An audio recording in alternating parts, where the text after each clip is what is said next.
사막 한가운데 미래 도시를 세우겠다. 영화 같은 일이 시작됐습니다. 사우디아라비아 실권자 무함마드 빈 살만 왕세자가 추진하는 네옴시티 사업에 우리나라뿐 아니라 전 세계의 관심이 쏠리고 있습니다.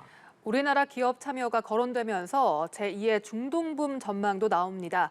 이인철 참 좋은 경제연구소장과 이야기 나눠보겠습니다. 어서 오십시오. 안녕하십니까.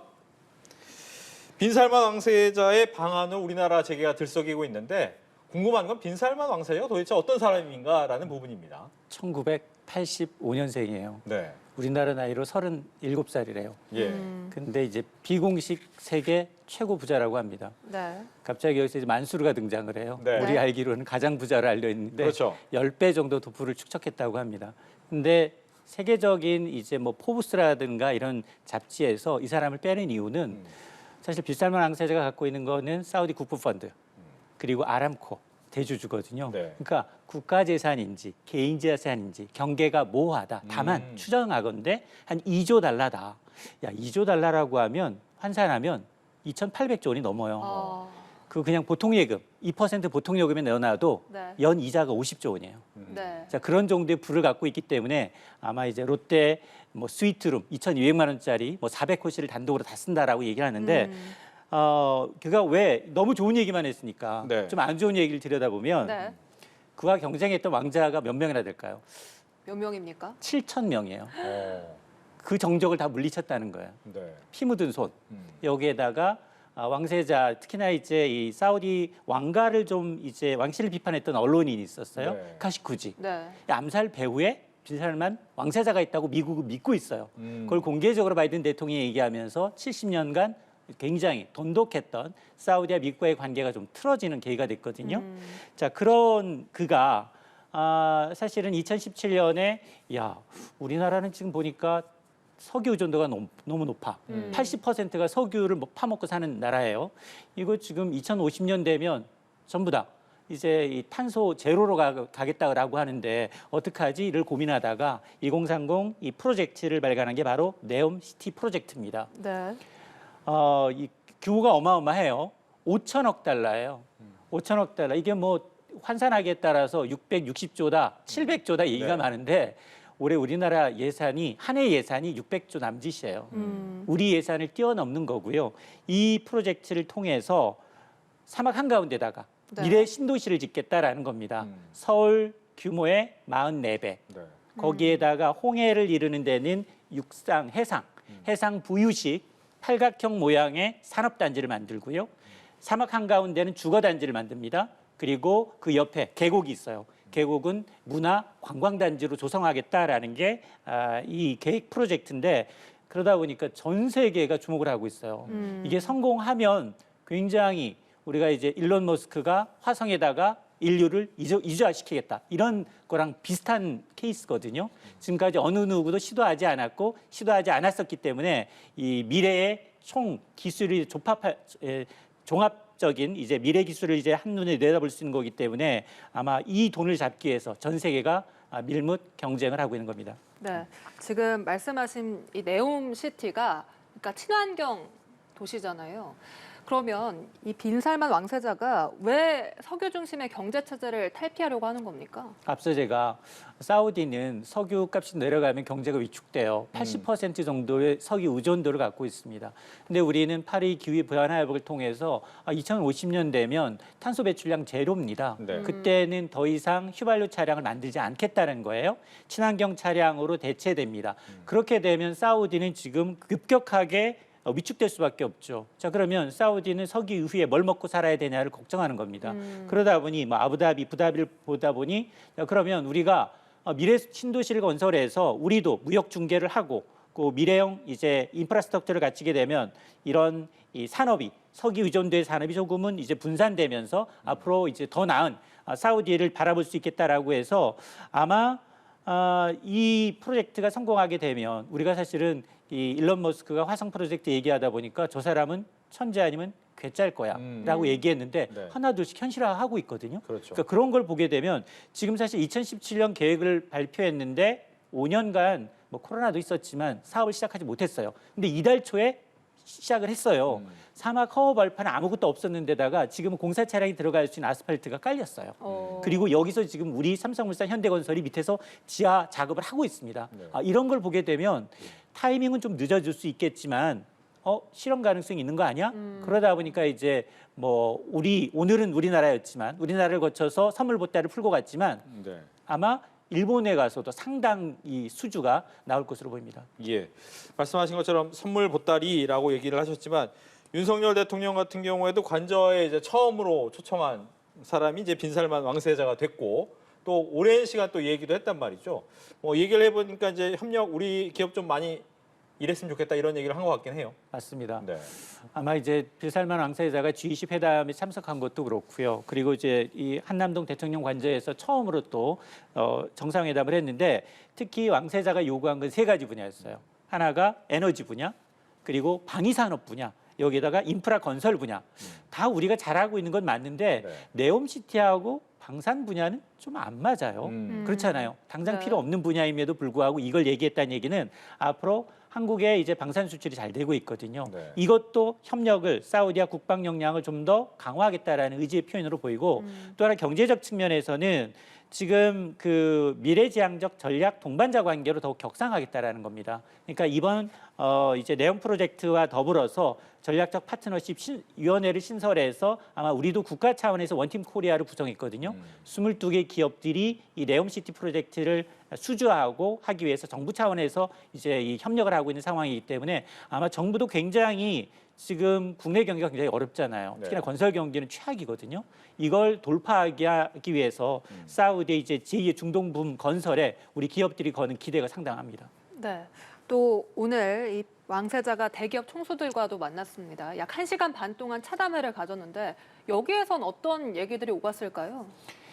이미 오기 전부터 사실은 뭐 26개의 이 프로젝트에 대해서 네. 건에 대해서 사우디가 측이 밝힌 건 오늘 하루만 300억 달러, 우리 돈으로 하면 40조 정도의 계약을 체결했다라고 얘기했거든요. 앞서 제가 이미 지금 그 사막 허허벌판 밑에는 이제 철도를 다닐 수 있는 28km 구간의 철도 공사를 지금 시작을 했거든요. 네. 자, 그런 걸 비롯해서 우리가 잘하고 있는 분야들 뭐 철도뿐 아니라 신재생에너지 분야, 그린수소 암모니아 공동 생산을 위해서 한국전력과 삼성물산과 같은 5개 기업이 MOU를 작성을 했고요.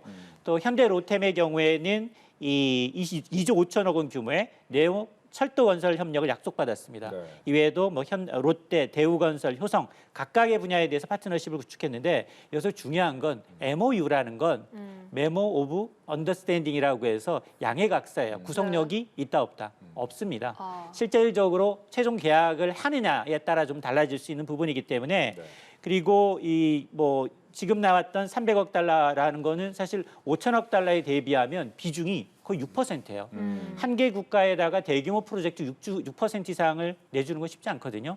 그만큼 이제 사우디 입장에서 보면 기술력을 갖고 있고 미래 기술력을 갖고 있는 건설이라든가 에너지라든가 유틸리티 차량 같은 경우에 있는 국가가 손을 꼽습니다.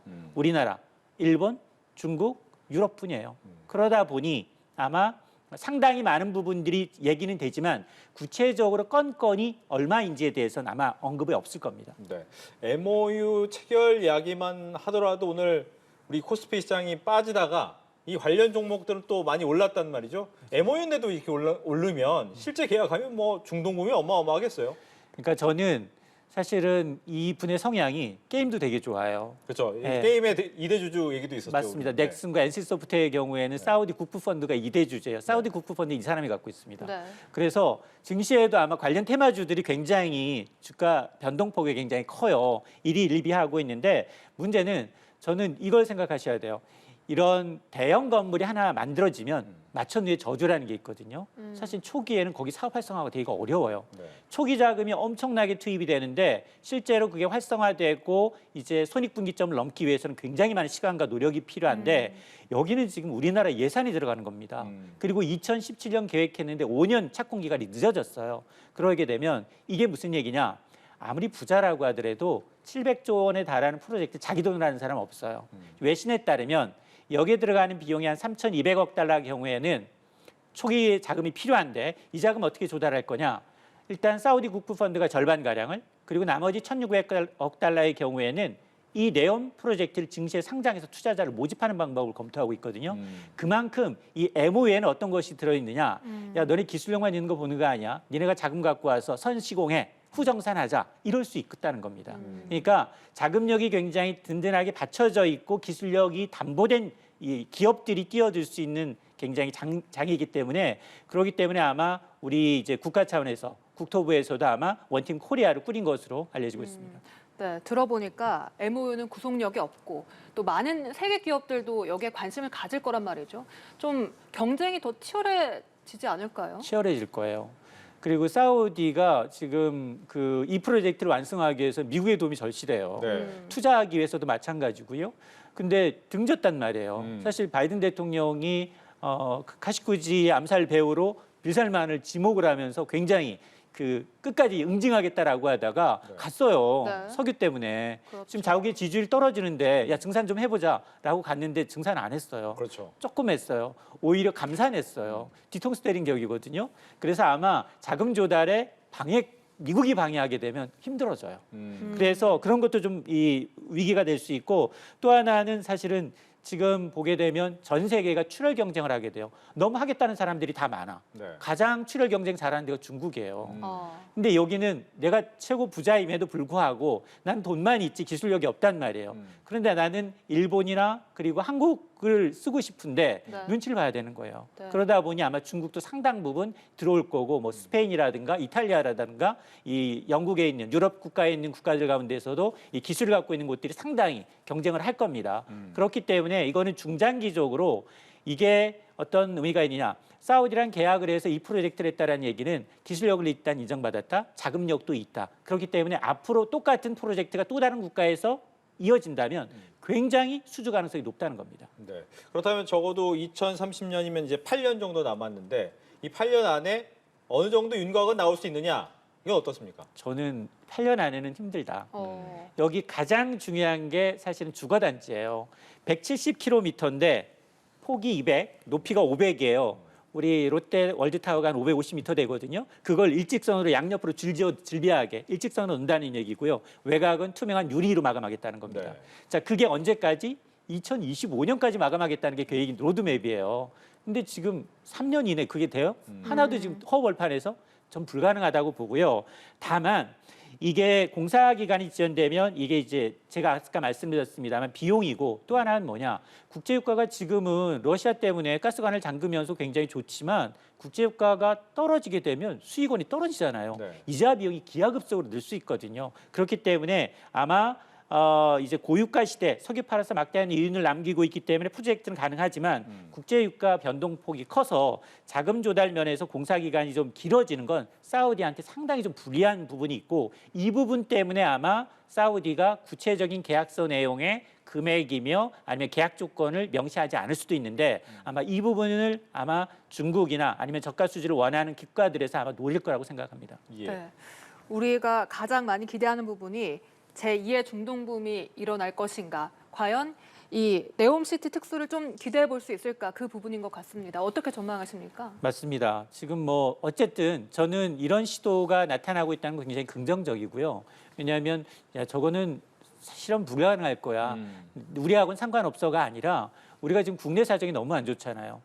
레고랜드 파산 때문에 굉장히 지금 부동산 대규모 PF조차도 지금 중단되고 있거든요. 자, 그러다 보니까 아마 절호의 찬스예요. 이걸 잡아서 중동을 제2의 계획으로 해서 우리가 나갈 수 있으면. 근데 문제는 뭐냐? 공기가 2030년이라면 적어도 8년 내지 네. 그 이에 유지 보수를 위해서는 더 이상 사우디에 남아 있어야 돼요. 그래서 아마 이달 초에 22개 기업을 이끌고 이제 원희룡 장관이 직접 현지를 갔어요. 가서 보니 현지 이제 노동자들이 하는 얘기가 그거예요. 여기 오면 보수는 2배 이상 받아요. 근데 이 근로 여건부터 시작해서 주거 단지, 애들 교육 걱정이 너무 많고요. 그리고 세금도 굉장히 부담스럽습니다라는 얘기 한 것 같아요. 그러다 보니까 지금 원희룡 장관은 자, 이렇게 되면 거의 외교관이 준하는 이제 주택이며 이런 이제 인센티브를 좀 제공하는 방안을 고려하겠다고 얘기했거든요. 그러니까 예전처럼 돈 벌기 위해서 중동 나갈 사람이 몇 명이나 되겠냐 이런 겁니다. 그러니까 사실은 이 계약의 가장 중요한 건 이 우리가 계약을 하는 이 주체가 되면서도 이 기술력을 바탕으로 해서 유지 보수 운영하면서 우리가 계속해서 여기서 이제 부가가치를 형성해야 되는데 그 부가가치를 형성하기 위해서는 인적 재원이 굉장히 필요하거든요. 그 인적 부분에 대한 고민을 국가와 기업들이 공통적으로 해야 된다고 생각합니다. 네, 네. 알겠습니다. 지금까지 이인철 참 좋은 경제연구소장과 이야기 나눠봤습니다. 오늘 말씀 고맙습니다.